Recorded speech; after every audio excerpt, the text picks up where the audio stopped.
Bien, je m'appelle Jean-François Cerisier, je suis professeur de sciences de l'information et de la communication.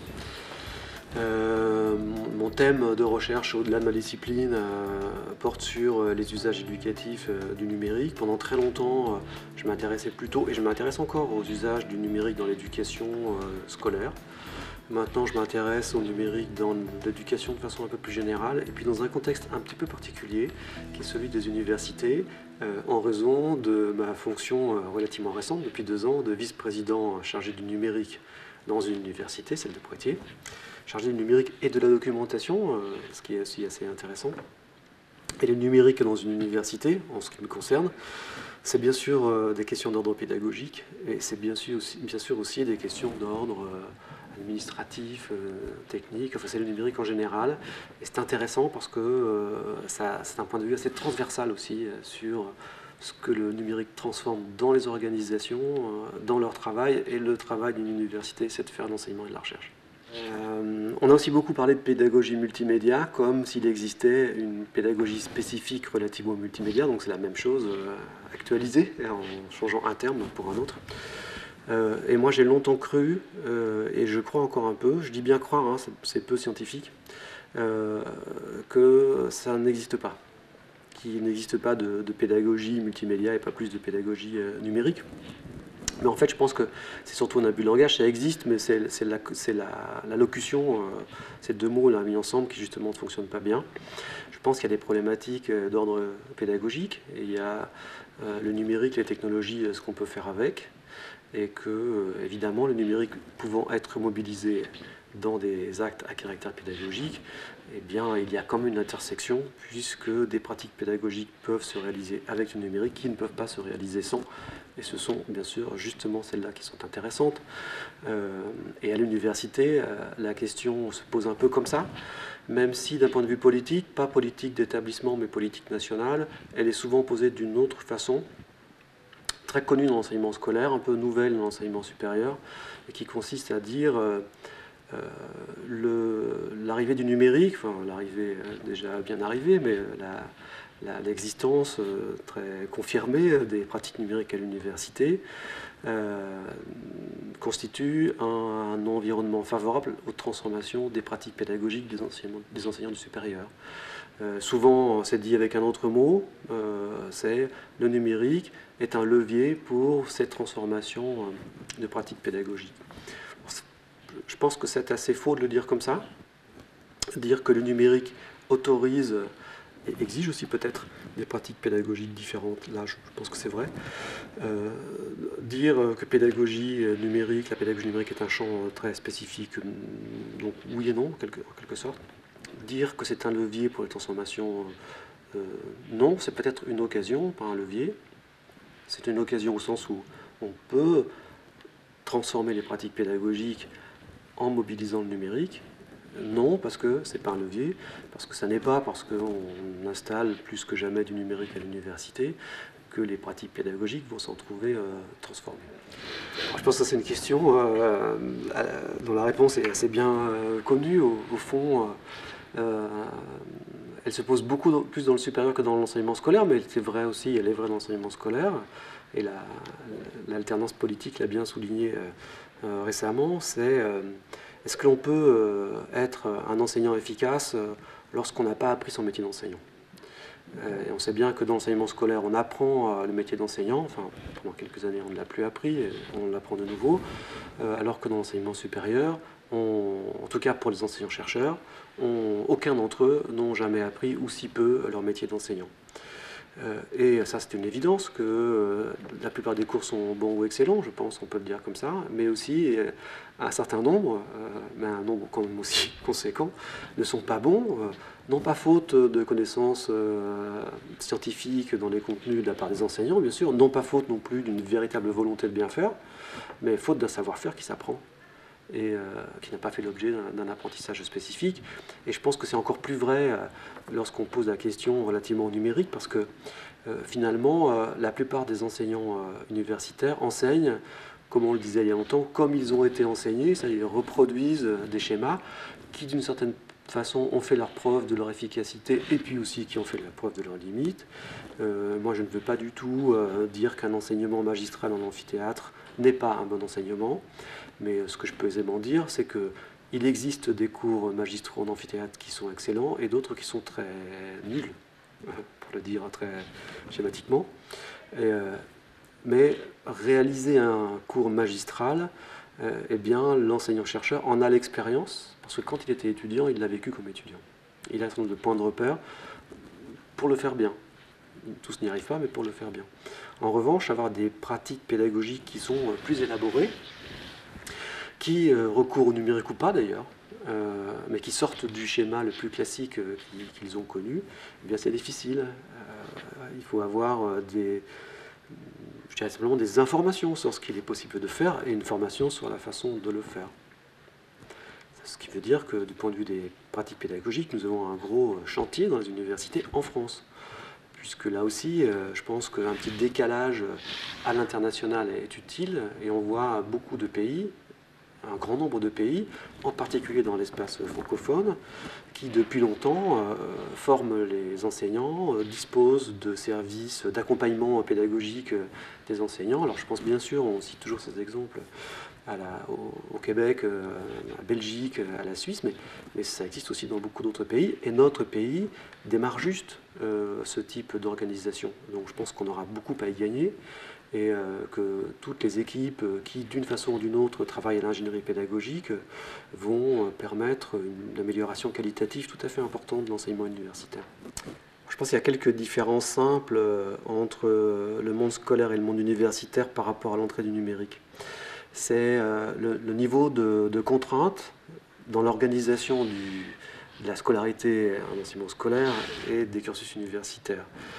Les règlements intérieurs, par exemple, des collèges et lycées contraignent beaucoup l'usage qui est fait par les élèves du numérique avec des artefacts dont ils disposent déjà. Je sais pas moi, interdiction d'utiliser le smartphone ou voir l'ordinateur portable dans le cours, alors qu'à l'université, ce cadre-là n'existe pas puisque l'étudiant doit organiser lui-même ses études, bien sûr, dans l'offre de formation qui lui est faite, avec les pratiques pédagogiques des enseignants, mais je ne pense pas qu'il existe, sauf marginellement, des enseignants qui disent fermez-moi ces portables, rangez vos ordinateurs, prenez des notes à la main, etc. Ce qui veut dire que, de façon tout à fait objective, le numérique il est entré dans la pédagogie universitaire par les étudiants. Et là, de façon massive. Nous venons de terminer une enquête, enfin, nous venons de mettre en place un observatoire des pratiques du numérique et des représentations du numérique à l'Université de Poitiers, dont le public observé est constitué des étudiants, mais aussi des personnels, et pas seulement des enseignants et enseignants-chercheurs. Bon, ça se met en place, et nous avons commencé le travail en nous intéressant aux étudiants, et plus spécifiquement aux étudiants qui entrent à l'université L1, L2, et puis aux étudiants qui commencent le deuxième cycle, donc M1. Et ce que nous avons, ça c'est très factuel, mesuré, c'est que environ dans notre milieu socio-professionnel qui joue beaucoup, 95% des étudiants de L1 disposent à titre personnel d'un ordinateur portable connecté à Internet.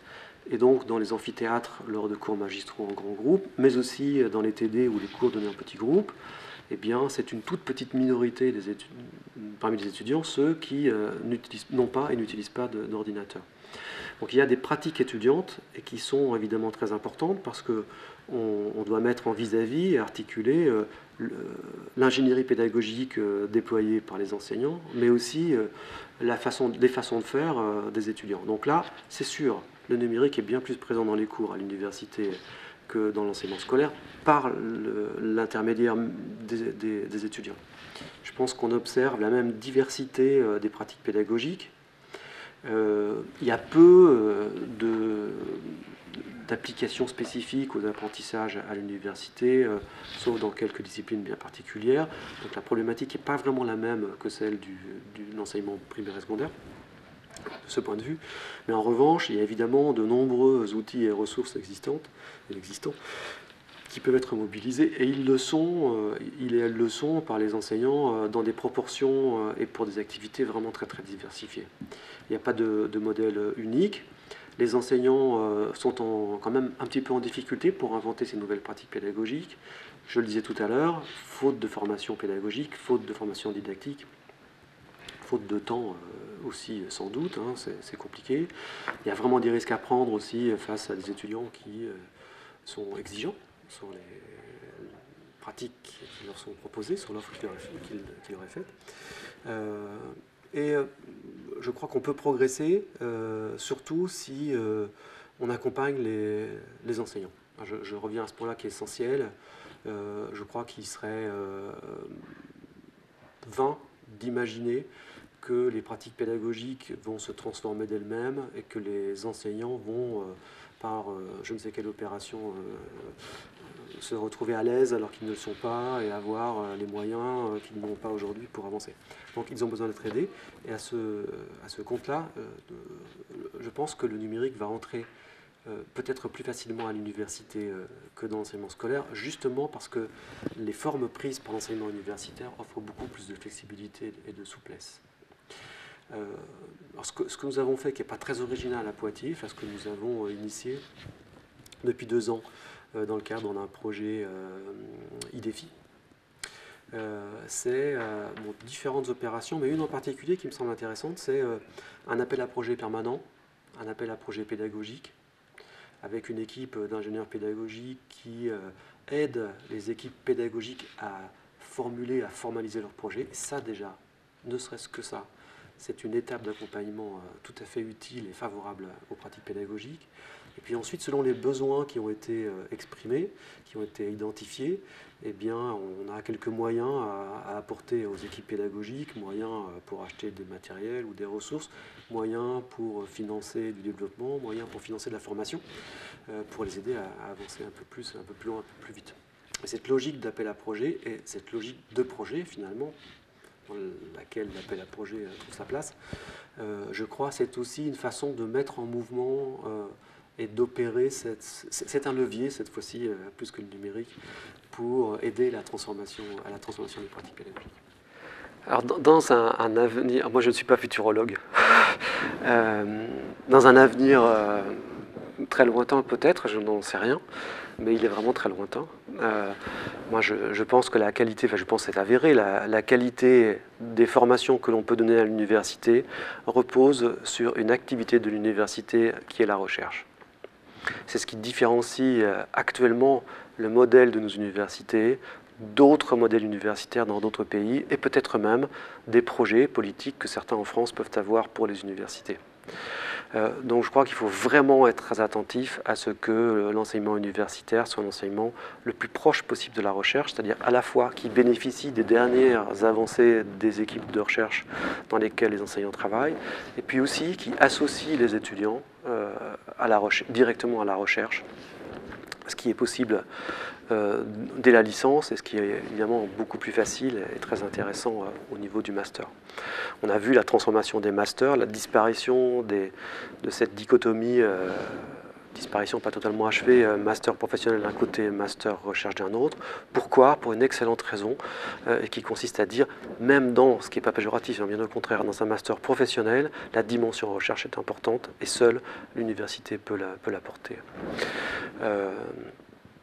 Donc ça, c'est une conception de l'université et c'est aussi une raison pour laquelle on ne peut pas imaginer substituer simplement des banques de ressources et d'activités pour se les approprier qui seraient équivalentes à un modèle de formation comme celui que je viens de décrire. C'est tout à fait impossible.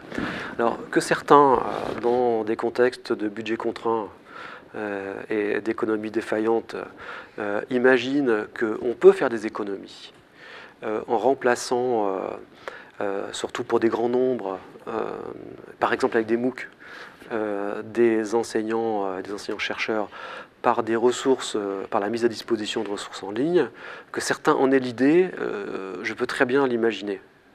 Que ça soit même un projet à caractère politique de certains, que je n'identifie pas là, c'est bien possible. On peut imaginer diminuer les coûts.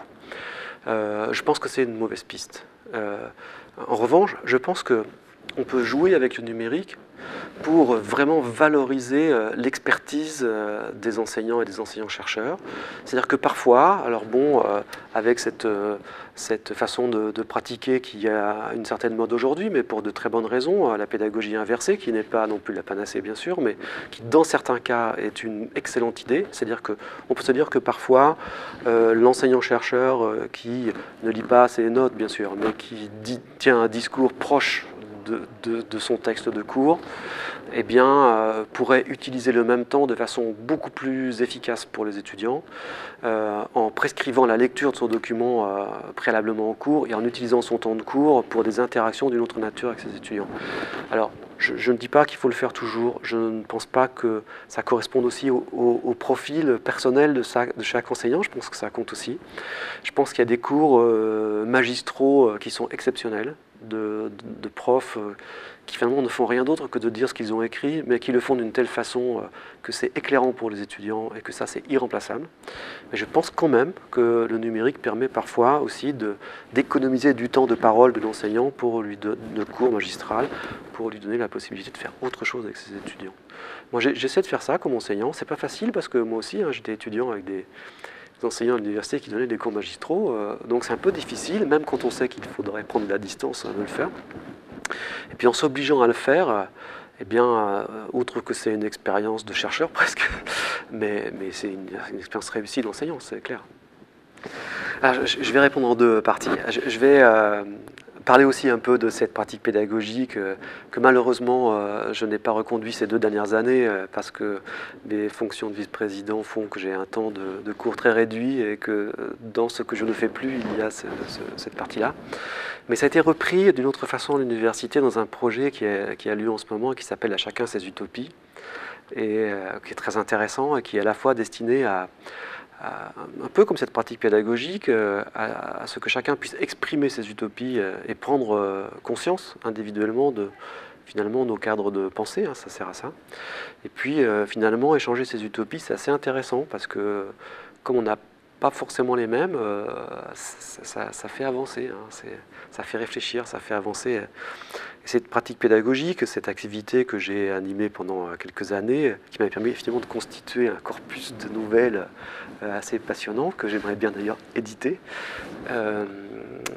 c'est une belle activité pédagogique. Alors, si maintenant je me place dans la position de l'étudiant face à cette activité-là, ça ne peut pas vraiment être le cas parce que c'est une activité collective, alors que là je suis tout seul pour répondre. Mais je m'y suis livré, parce qu'une année je l'ai fait aussi avec des étudiants. Eh bien, moi mon utopie par rapport à l'éducation, moi je dis bien utopie, c'est-à-dire en rupture avec ce qu'on fait déjà, et pas du tout une pratique appuyée sur une idéologie au service d'une idéologie, vraiment une utopie. Mon utopie elle est en fait finalement assez proche des stéréotypes actuels, je le reconnais, je le sais, mais j'y adhère. Et c'est une façon d'apprendre et d'enseigner où se mêle à l'université. Dans l'enseignement scolaire, c'est un peu différent, mais à l'université où se mêle de façon ou interagit de façon plus forte et plus proche l'enseignement et les apprentissages, la recherche et les activités sociales. Social, ça veut dire vraiment social, ou ça veut dire industriel, économique, etc. Bref, une université et des pratiques pédagogiques plus ouvertes vers l'extérieur de l'université, plus au service des problématiques de l'université, et plus surtout impliquées dans les problématiques de société. Et comme je suis pour peu de temps, mais encore en situation d'essayer d'avoir quelques moyens pour essayer de concrétiser mes utopies, qui n'en seront donc plus si elles se concrétisent, eh bien, avec quelques collègues, nous avons décidé d'arrêter notre master en ingénierie des médias pour l'éducation dans les modalités qu'il a depuis finalement assez longtemps.